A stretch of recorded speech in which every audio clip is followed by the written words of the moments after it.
네, 3주 전 주님이 주시는 기쁨이란 제목으로 말씀을 드렸던 것 기억나시죠? 주님께서 우리에게 주시고자 하는 기쁨은 십자가 그늘과 성령의 열매라고 말씀드리면서 특별히 지친 영혼들에게 안식을 주는 십자가 그늘에 대해 말씀드리면서 요나의 박넝쿨 그늘도 말씀드렸습니다.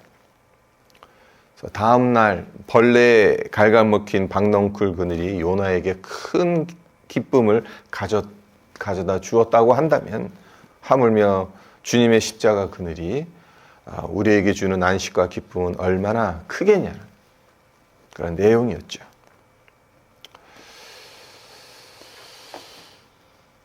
오늘 4장의 내용을 간추려서 말씀드리자면 요나는 니느웨 백성들이 회개한 것을 보고 화를 냈습니다.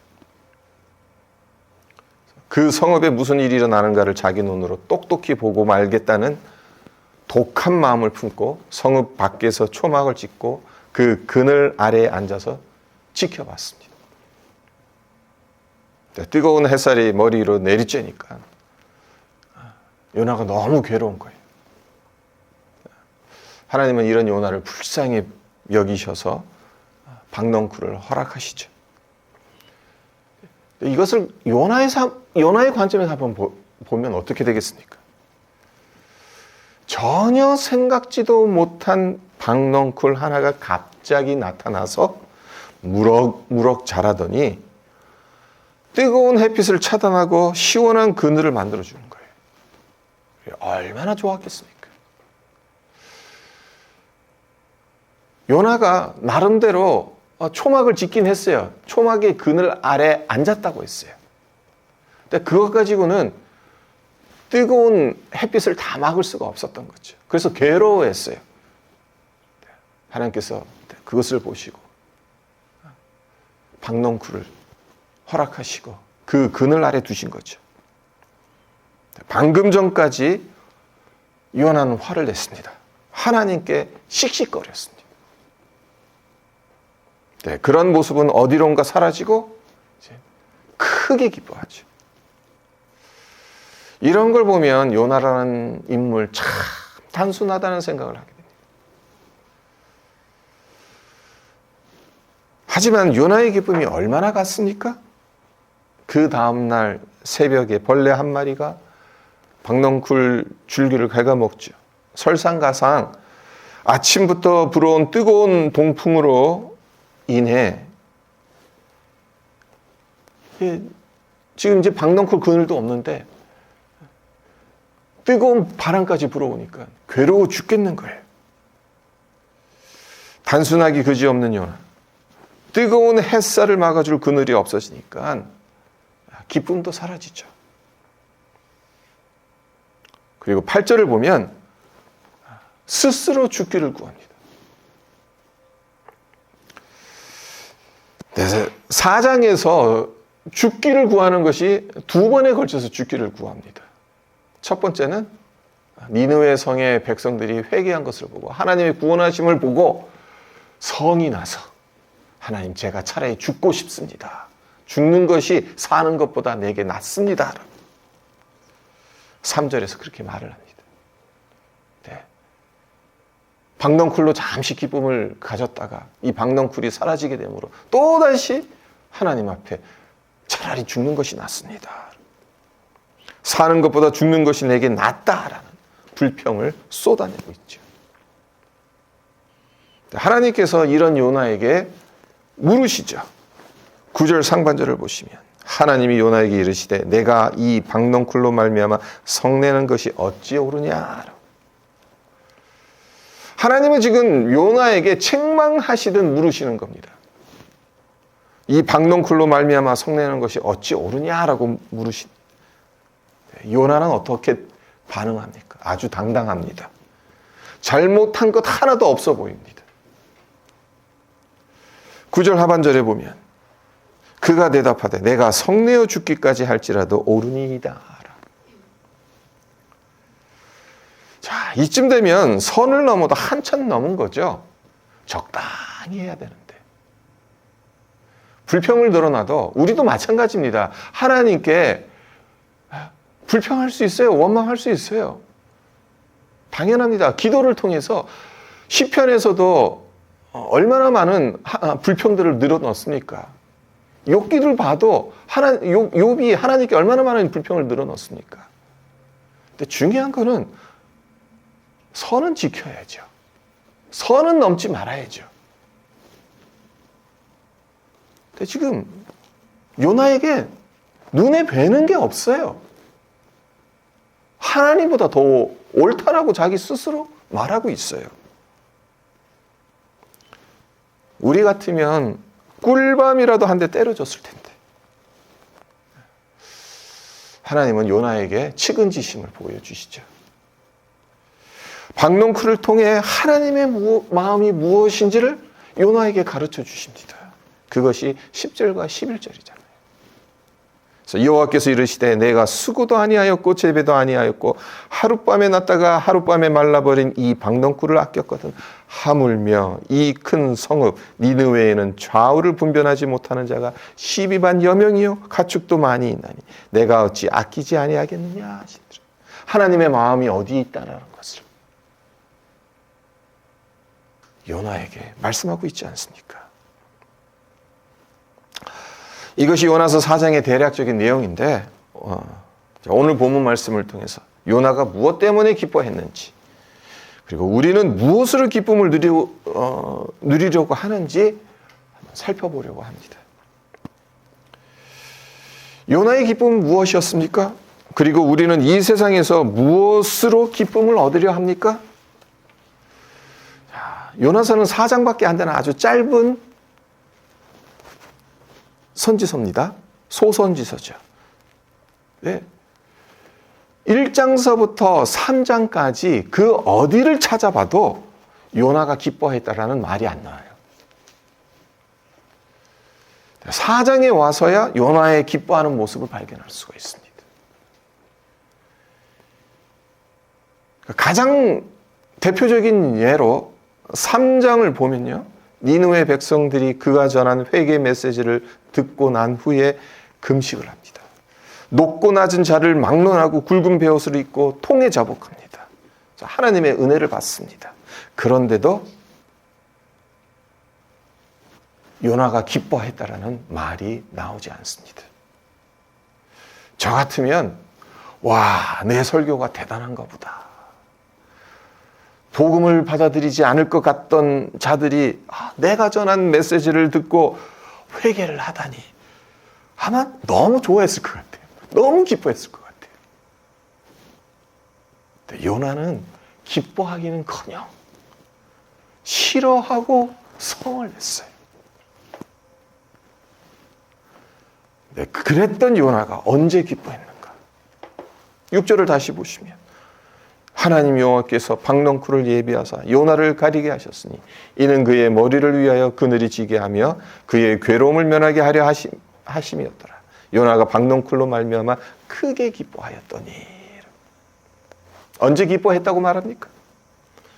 하나님께서 뜨거운 햇살로부터 요나의 머리를 가리라고 박넝쿨 하나 예비하셔서 그늘을 만들어 주셨더니 요나는 그 박넝쿨 때문에 크게 기뻐했다. 요나는 누굽니까? 선지자잖아요. 하나님의 말씀을 전하는 선지자입니다. 그렇기 때문에 하나님의 말씀을 전하는 것과 그 말씀들이 사람들을 변화시키는 것을 어느 누구보다 기뻐해야 하는 자입니다. 그게 본분이고 그게 사명입니다. 네. 하나님의 말씀을 전한 것 그리고 하나님의 말씀을 전한 것에 대한 그 반응에 대해서는 전혀 기뻐하지 않는다. 영혼이 변화되고 구원받는데도 기뻐하지 않았습니다. 한 영혼의 구원이 아닙니다. 그 당시 가장 큰 도시의 주민들이 구원받았습니다. 그것도 그가 전한 메시지를 듣고 구원받았어요. 요나는 전혀 기뻐하지 않았다는 사실. 그랬던 요나가 박넝쿨 때문에 크게 기뻐했다라는 것. 참으로 기가 막히죠. 제3자의 입장으로 봐도 참 한숨이 나옵니다. 우리는 어떻습니까? 우리는 어디에서 기쁨을 찾습니까? 은행 잔고가 점점 쌓여가는 것, 우리에게 크나큰 기쁨을 주죠. 제가 중학교 때 돈 모으는 재미를 가졌어요. 그래서 집에서 학교까지 걸어서 가면 1시간이 넘어요. 근데 버스를 안 탔어요. 그 회수권 사는 돈을 모아가지고. 근데 그게 학교에서 하는 이제 적금 같은 게 있었어요. 학생들에게 이자도 더 많이 주고. 네, 그렇게 이렇게 돈을 한 3년 동안 이렇게 모았거든요. 그러니까 근데 하나 조금씩 쌓여가는 게 보면서 기쁜 거예요. 돈 모으는 재미가. 아마 여러분들도 마찬가지일 겁니다. 돈 모으는 재미 참 좋아요. 기뻐요. 네, 한 영혼을 구원받는 것, 한 영혼이 구원받는 것, 우리에게 얼마나 큰 기쁨으로 다가옵니까? 고급 레스토랑에 가서 맛있는 음식을 먹는 것, 우리에게 얼마나 큰 만족감을 선사합니까? 하지만 영혼의 양식인 말씀을 들을 때 얼마나 큰 만족감을 느끼나요? 우리는 무엇 때문에 기뻐합니까? 우리에게 필요한 것이 충족되었기 때문에 기뻐합니까? 아니면 하나님의 말씀이 나를 통해 이루어지기 때문에 기뻐합니까? 한 신학자가 타락하면 어떤 현상이 나타나는지를 다음과 같이 정리해 놨어요. 한번 들어보세요. 마땅히 기뻐해야 될 것을 기뻐하지 않는다. 인간이 타락하게 되면 이렇게 된다는 거예요. 기뻐해야 할 것을 기뻐하지 못한다는 겁니다. 그리고 마땅히 싫어해야 할 것을 싫어하지 않는다. 그리고 예스하고 순종해야 할 때 순종하지 못한다. 노하고 거절해야 할 때 거절하지 않는다. 소중히 여겨야 할 것을 소중히 여기지 못한다. 헛된 것에 목숨을 걸고 살아간다. 우리는 무엇 때문에 기뻐하고 무엇 때문에 행복해합니까? 혹여 타락하면 어떤 현상이 나타나는지 정리한 그 신학자의 그 말대로 우리 역시 그러한 것은 아닌가 한번 생각해 볼 필요가 있습니다.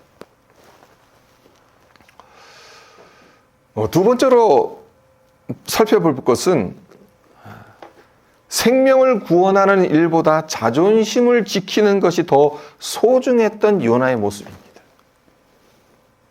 자, 1절을 보세요. 요나가 매우 싫어하고 성내며. 우리 한국말로는 매우 싫어했다라고 이렇게 표현하는데 영어로 보면 hate라는 단어를 써요. 그러니까 증오했다는 거예요. 그냥 싫어하는 정도가 아니에요. 극혐이에요. 극혐.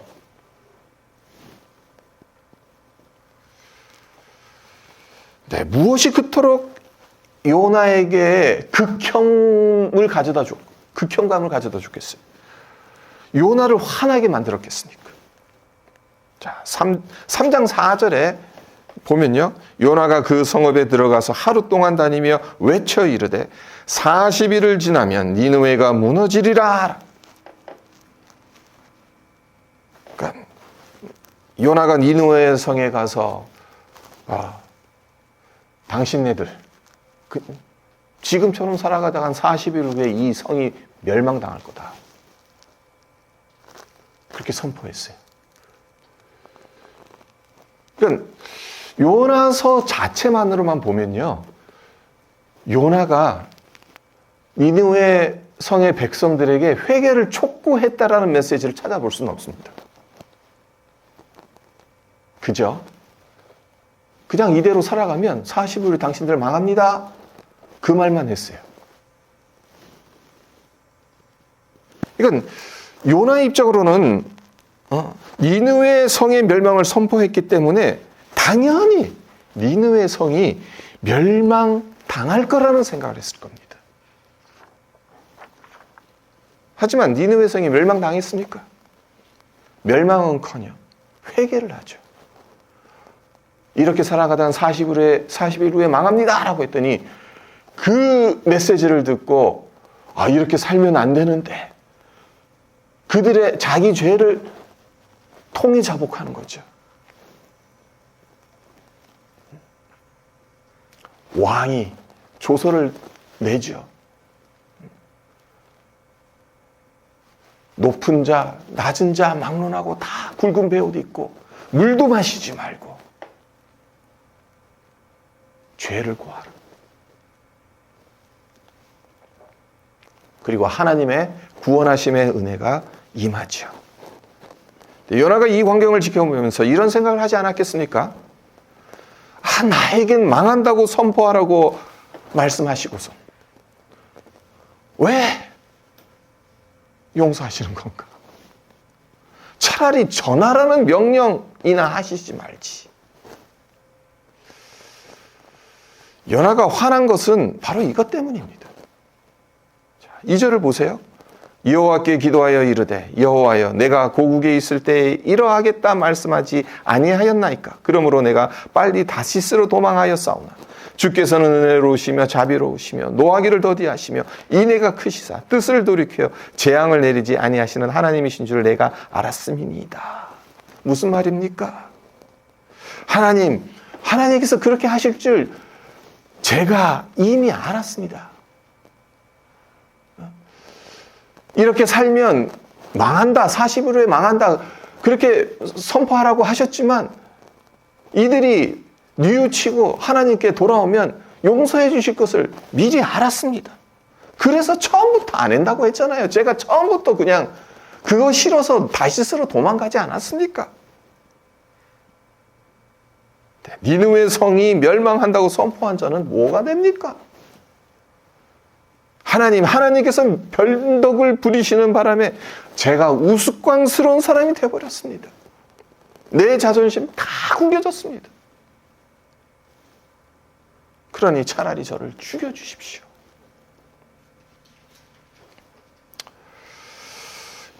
요나는 지금 자존심이 무척 상한 겁니다. 자기만 공연히 미친 소리하고 다닌 꼴이 돼버린 거예요.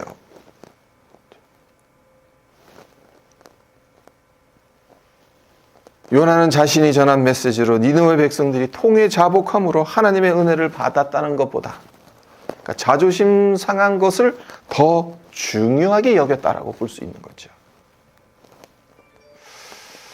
성도 여러분, 무엇이 더 중요하죠? 내 자존심 상하는 게 중요합니까? 아니면 영혼 구원받는 게 더 중요합니까? 우리가 전도하면서 자존심 상할 때가 왜 없겠습니까? 용기를 내서 태신자 잘 되라고 예수 믿어야 한다, 교회 가자 라고 말해줬더니 오히려 화를 내고 비웃듯 쳐다본다면 자존심이 무진장 상합니다. 사실 이러면 다시는 예수 믿으라는 말 안 하고 싶어집니다.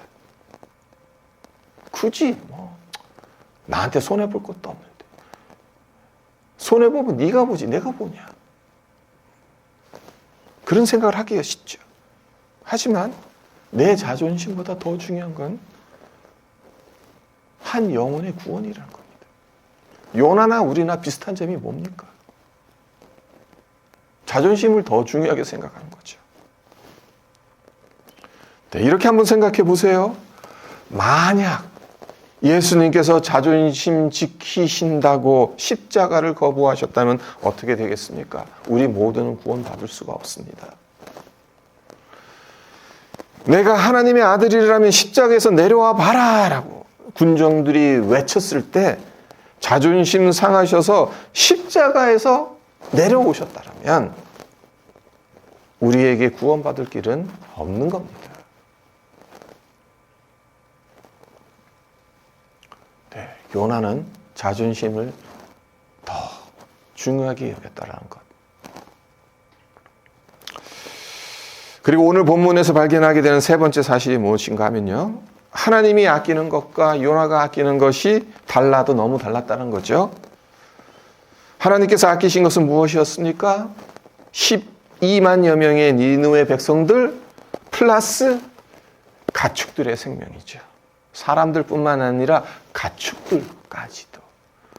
그 성에 하나님께서 만약에 불을 내리시면 사람들만 죽는 게 아니잖아요. 가축들도 다 죽게 되겠죠. 근데 하나님은 그러고 싶지 않은 겁니다. 그와 반면 요나가 아낀 것은 무엇이었습니까? 박넝쿨이었잖아요. 왜 박넝쿨을 아낀 것이겠습니까? 너무 간단해요. 너무 단순해요. 자기 머리를 시원하게 해줬기 때문입니다. 무슨 고상한 이유가 있어서가 아니에요. 그저 자기 몸뚱아리 편해서 그렇게 했던 거예요. 그에게 유익을 주었기 때문에 박넝쿨을 아낀 거예요. 네, 우리가 살고 있는 이 시대를 가리켜 어떤 시대라고 말합니까? 가치와 가격이 혼동되는 시대라고 말할 수가 있어요. 사람을 가치가 아닌 가격으로 평가하는 경우가 비일비재하다는 겁니다. 이런 말을 쉽게 듣지 않습니까? 야, 저 사람은 돈이 되겠다. 아, 저 사람은 돈이 안 돼. 아, 이 사람은 자기 밥값은 하는 사람이야. 이 사람은 자기 밥값도 못하는 사람이야. 그렇죠. 우리가 사회에서 살아가다 보면, 직장 생활하다 보면 자기 밥값은 해야겠죠. 그 사람의 실력과 효용성, 여하에 따라서 사람을 평가한다는 겁니다. 물론 자본주의 사회에서 이 잣대가 없다면 상당한 혼란이 야기되겠죠. 하지만 문제는 이런 식으로 사람을 평가하게 되면 어떻게 되겠냐는 겁니다. 사람보다 돈이 더 중요한 거죠. 사람보다 돈을 더 아낀다는 것이 문제가 되는 겁니다.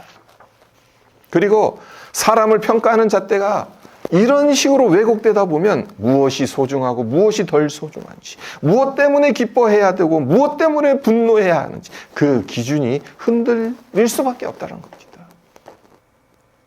사람이 다쳐나가고 사람이 죽어나가는 것보다 그것 때문에 손해를 보고 그것에 더 마음 아파하고 그래서는 안 된다는 거죠. 네, 우리가 소중하게 여기는 것들, 그 가치가 박넝쿨에 머물러 있으면 안 돼요. 내 몸뚱아리 시원하게 해주는, 내 삶의 유익을 가져다 주는 그 박넝쿨에 머물러서는 안 됩니다. 우리는 우리 스스로에게 물어봐야 합니다. 하나님께서 아끼시는 영혼을 나 역시 아낄 수 있는가? 하나님께서 소중히 여기시는 것들을 나 역시 소중히 여기면서 살아갈 수 있는가? 바라기는 하나님께서 아끼시는 것을 우리 역시 아꼈으면 좋겠습니다. 말씀을 맺겠습니다. 요나는 박넝쿨이 가져다 준 그늘로 그의 머리가 시원했을 땐 아주 기뻐했습니다. 하지만 그 박넝쿨이 벌레에 갉아먹히고 뜨거운 동풍에 말라 비틀어짐에 따라 더 이상 그늘을 제공해 주지 못하게 되니까 그 즉시로 불평하게 되죠. 상황이 좋으면 기뻐하고 상황이 나쁘면 화를 냈다.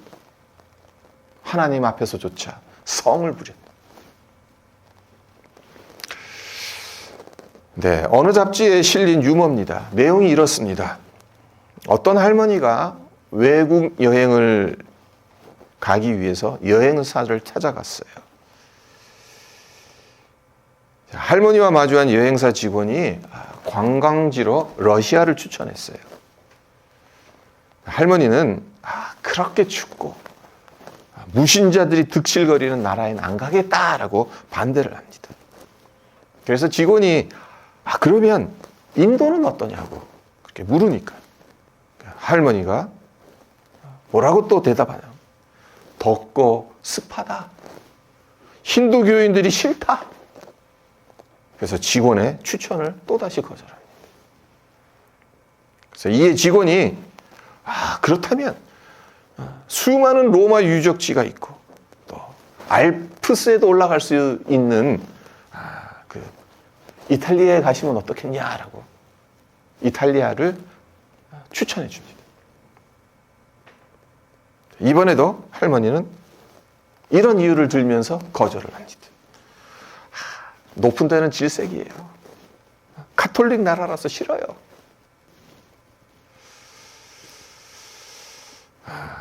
여행사 직원이 아주 무뚝뚝한 표정을 지면서 할머니에게 이렇게 말합니다. 할머니 말씀을 계속 듣다 보니까 할머니에게 꼭 맞는 곳이 제 머리에 떠오르네요. 춥지도 않고 그렇다고 해서 덥고 습하지도 않고 공기도 건조할 뿐만 아니라 고지대가 아닌 아주 낮은 지대가 있는 곳. 그리고 무엇보다 할머니와 똑같은 신앙을 가진 사람들이 많이 모여 사는 곳. 딱 한 군데가 있습니다. 직원이 이렇게 말하니까 할머니가 너무 기뻐서 묻습니다. 제가 찾던 곳 같은데 그곳이 어디입니까? 그곳으로 가겠습니다. 자, 그렇다면 여행사 직원이 추천해 줬던 곳은 어디겠습니까?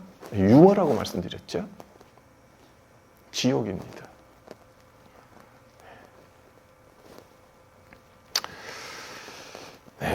요나와 같이 불평을 늘어놓는 기독교인들을 비꼬는 유머였던 거죠.